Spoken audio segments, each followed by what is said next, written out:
तो फिर क्या अच्छा लगा? अब रामचरितमानस की एक दो कड़ियां आपको सुनाएंगे उर्दू में। हाँ। ये लिखा है पंडित ब्रिज नारायण चकबस्त लखनवी ने। जी बिल्कुल, बड़ा बड़ा नाम है। हाँ, नारायण चकबस्त लखनवी। वो लिखते हैं मर्यादा पुरुषोत्तम श्री रामचंद्र जी की जीवनी में कि रुखसत हुआ वो बाप से लेकर खुदा का नाम।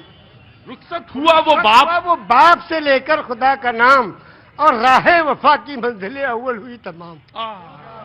जब जाने लगे मर्यादा पुरुषोत्तम पिता के त्रिवचन को पूरा करने के लिए, तो पिताजी जाके आज्ञा लेते हैं कि पिताजी अब हम आपके आज्ञा का पालन करने जा रहे हैं, और माता को जो आपने, सौतेली माता को जो आपने वचन दिया उसको पूरा करने जा रहे हैं, आपका आखिरी दर्शन करने आए हैं। तो उस वक्त का दर्शन वो लिखते हैं कि रुखसत हुआ वो बाप से लेकर खुदा का नाम, और राहे वफा की मंजिलें अव्वल हुई तमाम। पहली मंजिल खत्म हुई और बाप से आज्ञा लेके और वनवास के लिए जा रहे हैं। और जब माता जी के पास गए तो उनसे जब पूछना चाहा, तो उसमें लिखते हैं कि माता कौशल्या जी सिर्फ देखती रही, और जब उनसे पूछा, उनसे इजाजत ली, तो कहने लगी कि मैं खुश हूं, फूंक दे कोई इस तख्त व ताज को, और तुम ही नहीं तो आग लगाऊंगी राज को। जब तुम ही नहीं तो आग लगाऊंगी राज को। क्या आज भी कोई बेटा इतनी बड़ी सल्तनत को ठोकर मारकर और पिता की आज्ञा का पालन करने के लिए तैयार है? ये वचन दिया है श्री रामचंद्र जी ने, ये वचन दिया है पूरी दुनिया को कि देखो अगर पिता कहे तो राज को भी ठोकर लगा दो। उस जमाने में ये था कि बड़ा बेटा वही उत्तराधिकारी होता था, सब छोड़ के चले गए। क्या आज भी कोई बेटा है? तो इस राम की जीवनी से ये सबक लेना चाहिए। आचार्य जी, आपने तो आचार्य, अब बिल्कुल, अब इसके आगे अब आप हमसे क्या कहवाएंगे? बस धन्य है ऐसे महान पुरुष। दोनों आंखों से जलधार बह रही है, और शायद निषाद राज ने भगवान के जब चरण पखारे होंगे तो शायद यही रहा होगा दृश्य। निषाद राज ने यही पूछा। हाँ। जब गए, हाँ। जो उत्तराधिकारी हुए थे, हाँ। और तलाश करते गए, निषाद राज ने पूछा प्रभु आप कहाँ? हाँ। कहने के अपने भाई को ढूंढने। भरत जी ने कहा। हाँ। तो कहने भाई को ढूंढने के लिए पूरी फौज लेके आए हो? हाँ।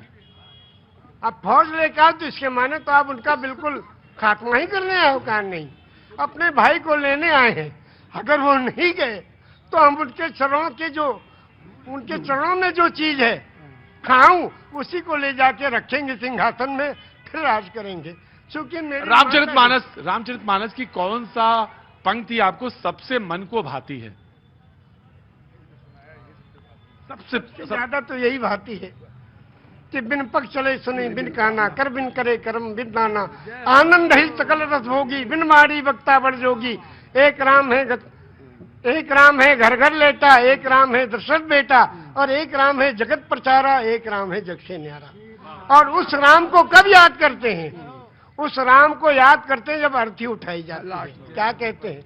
राम सत्य है। क्या मतलब? मर्यादा पुरुषोत्तम श्री रामचंद्र की जो पूजा और अर्चना उपासना करते थे, जिस राम की वही राम सत्य है। राम सत्य है, राम नाम सत्य है, हरि का नाम सत्य है, और सत्य बोलो मुक्ति है। वो कौन सी सच्चाई है जिसमें मुक्ति और कल्याण छुपा है? उसको जो जान ले उसका जीवन सफल है। तो क्या 18 पुराण कौन कौन से? श्री विष्णु पुराण, शिव पुराण, पद्म पुराण, स्कंद पुराण, गरुड़ पुराण, वायु पुराण, सूर्य पुराण, अग्नि पुराण, ब्रह्म वैवर्त पुराण, लिंग पुराण, वामन पुराण, उत्तर भूषण पुराण, काकभूषुंड पुराण, हरिवंश पुराण, देवी भगवत पुराण, भाष्य पुराण, भविष्य पुराण, मत्स्य पुराण, कल्कि पुराण। विष्णु पुराण से कल्क पुराण तक आपने 18 पुराण के नाम, वेद भी। और आप मक्का होया है? हाँ, मक्का भी हुआ है 2 बार जी। एक शब्द के बारे में कहना चाहते हैं, सिर्फ एक शब्द है नमाज। वाह, सभी लोग जानते हैं, मुस्लिम कम्युनिटी के लोग नमाज पढ़ते हैं। ये निवेदन करना चाहता हूं कि ये शब्द नमाज भाषा कौन सी है?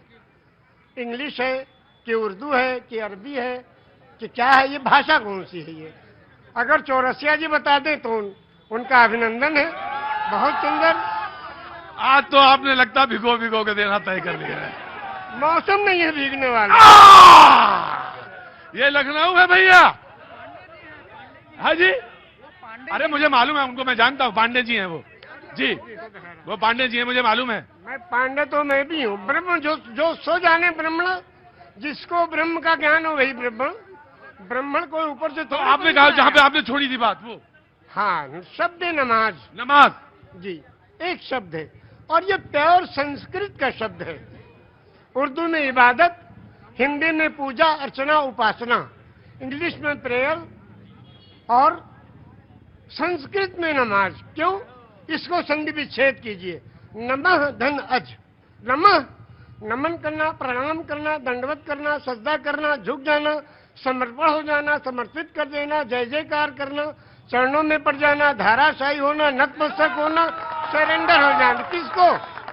उस प्रभु के चरणों में इस सुपर कंप्यूटर को रख देना कि हे प्रभु तू ही सबसे बड़ा है और तूने इस मनुष्य को बनाया है, इसका आविष्कारक तू ही है, तेरे चरणों में हम समर्पित हैं, इसलिए अजन्मा को नमन करना। और ये हुआ नमाज। एक मिनट, मेरे माथे पे थोड़ा हाथ रख दीजिए। अरे भैया हम दोनों हाथ रख देंगे, हाथ पे नहीं। आपको मालिक खूब अच्छा रखे।